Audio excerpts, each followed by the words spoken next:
Okay, let's go ahead and start diving into some of these big game previews for the weekend ahead. We already hit on Friday night's game in Las Vegas, Utah and USC, the rematch. Now let's go to another rematch as we have TCU and Kansas State. And this is, by the way, we didn't spend a ton of time on TCU pasting Iowa State, but it is kind of funny that they had to face another backup quarterback in the second half, right? I mean, we can't get past this. But I mentioned that because we remember that the quarterback injuries played a huge role in the way that TCU Kansas State unfolded the first time. We have a little bit of injury news because according to Kansas State, it's looking like Adrian Martinez will be available for this Big 12 championship game, but Will Howard will be the starting quarterback for this Big 12 championship game. As we look at the rematch between these two teams, what are some of the burning questions about how these teams are going to line up against each other? It better stay Adrian Martinez available, as in if something happens to Will Howard, gets hurt, Adrian Martinez is available in relief, because we saw what happened when they went back to Adrian Martinez. What was the Texas game when, it wasn't anywhere near the same? And we know what the offense looks like with Adrian Martinez. It's pretty one-dimensional. I guess two-dimensional with him and Deuce Vaughn, but you don't have the third dimension of a pass game that you have with Will Howard. So to me, that is one edge that if Will Howard's healthy the whole game, Kansas State looks like a much better offense. And what they saw a lot of when they were down 28-10 in the first matchup in the regular season, I think that's going to be critical in this one. I think it sounds cliche, but I do think both of these offenses want to run the football, either with Deuce Vaughn or Kendre Miller. And the one that can make the other team at least a little bit more one-dimensional, take away that rush element. Because as good as Max Duggan has been, it helps when you have a running back who's going off. And then I think the health of Quentin Johnson remains, like, how healthy is he? Is he 100%? What's his status going to be? Those are kind of going to be some of the key features of this game. Yeah, it might, if like you don't follow these teams that closely, it might surprise you based on the way that they're covered that TCU's actually been the better running team as far as like success rate and EPA and that kind of stuff, because you hear a lot about Max Duggan, you hear a lot about Quentin Johnson. You don't hear nearly as much about Kendre Miller, yet when you think of Kansas State, you think of Deuce Vaughn, you think of when Adrian Martinez was running the offense and how that run, because they do run the ball so often. But TCU, even though it's more of a passing team, better running the ball. But I think, and this is basic as hell, but when I look at this game, it's very much a coin flip. Like, Bud, you've talked about it a lot, how people, like, you thought Kansas State could be favored in this. Maybe you even think Kansas State should be favored. And we talked about how the spread was going to be smaller than most people expected, and it's sitting at 2.5.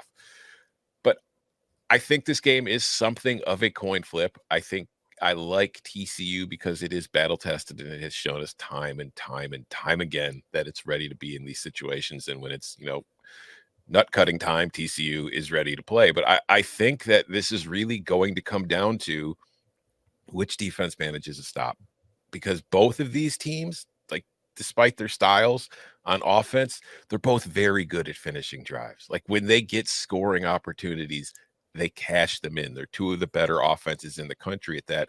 And defensively, they're not terrible at it, but they're kind of both more middle of the road in that department. So if either of these defenses figures out a way to get stops or just hold the other team to a field goal or two, that's going to be what ends up deciding this game. Totally agree. Let's recall what happened in that first game. With one of the two starting quarterbacks, Kansas State was beating the hell out of TCU. They had almost 12 yards per play. All right. That game was not only not going to be a Kansas State win, it was going to be a Kansas State blowout. All right. Then both quarterbacks get knocked out. They go from averaging 12 yards a play to 3. That was the game. Now that they have their quarterback back, we've already seen kind of a first half preview of this, in my opinion, right? And I'm a guy that has the TCU 28-1 future. I think Kansas State should be favored in this game, right? I do. I've looked at some of this stuff for TCU, and I do worry that while TCU's offensive line is cohesive and very experienced, and they are extremely healthy, like they're one of the few offensive lines in the country that I can tell has had basically nobody miss games due to injury, or at least not significant games. No, I'm serious. I know, yeah, but it's one of those things in football. It's like right. The teams that end up at the end of this season with like 1 or 0 loss, how much of it just comes down to like injury luck, and you just were able to make it through the entire season without having those kinds of injuries? A ton. But you look at this, right? And there have been some times where TCU's offense has struggled in ball games. And generally it is correlated pretty well with really good defensive lines. So they faced Oklahoma State when Oak State's D-line was fairly healthy, right? And that really gave them trouble. Oak State was able to drop a lot of guys into coverage, and they were able to get after Max Duggan. Now, Oklahoma State lost the game. TCU won the ball game. I think we were pretty sure Spencer Sanders maybe wasn't fully healthy, and TCU's defense, Joe Gillespie, to his credit, figured out some stuff there. I go back to the Texas game. Texas defensive line whipped TCU, man, up front. They really did, and TCU schemed around it. Kansas State has a strong defensive line.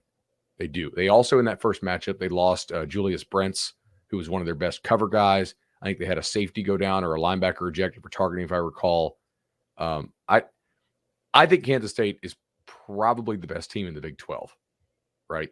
TCU has run the best. They've been the most consistent. But I think Kansas State has a good chance to win this ball game because I like their defensive line. They also hit explosive plays really, really often, and that is something you can do against TCU. So if both of these teams are at their absolute peak, you think Kansas State's better than TCU? So if I'm just like it's an interesting conversation to have, right? Because when you get to championship time, you're not really using your median rating on these teams. You're assuming everybody's playing at their very best because they've made it to the championship, right? Like Texas has a huge swath. I think Texas is upper tier of their rating is the best in the Big 12. Like Texas' A game is better than everybody else's A game, I think. But their median is lower than Kansas State and TCU. Like their consistency score is not good. I do think that Kansas State's best is better than TCU's best. I don't agree, but I don't think it's wildly inaccurate because I do think these are two very similar teams overall, like different styles, but just overall at their best, I do think that they match up very well with one another. And I think that's why, I mean, even though I'm a 1 point favorite, by the way, 1. So it's not like I'm saying like they're going to go beat their butts, but should we be surprised that Chris Kleiman has this group here? Does it come as a surprise? Like let's take ourselves back to the beginning of the season. If we were to tell you the way the Kansas State season would unfold and that the Wildcats would be sitting with a number 10 beside their name on Conference Championship Saturday, playing for a chance for a Big 12 title, how surprising is that? And what are the sort of the big takeaways, I guess, from the fact that they're even here in this place? It's just, is it that big of a surprise? No, they were a super sexy sleeper pick. I mean, basically the Big 12 preseason went like this. Do you really believe what we saw out of Baylor and Oklahoma State last year? For the most part, no. Right? Do you think Oklahoma is going to not suffer from Lincoln Riley leaving? Oklahoma Twitter told us yes. Everybody else used common sense and said no. A lot of but we said they probably should be favored. Yeah. But not like odds on better than everybody else. Like, you know what I'm saying? Not odds on favored. And what do you think of Texas? And then most people, I think, were like, Kansas State can win this league. Because I think it was the most wide open league. TCU is a much bigger surprise than Kansas State if they win it.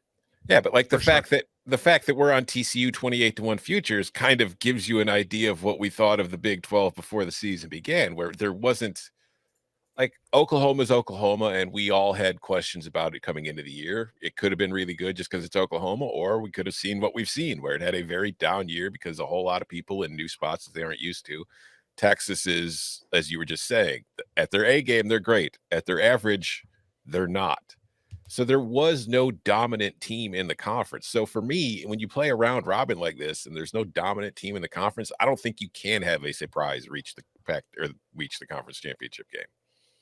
Unless it would have been Kansas. That would have been a surprise.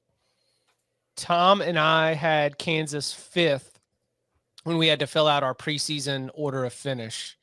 Tom had Oklahoma, Baylor, Oklahoma State, Texas, Kansas State. I had Oklahoma, TCU, Baylor, Texas, Kansas State.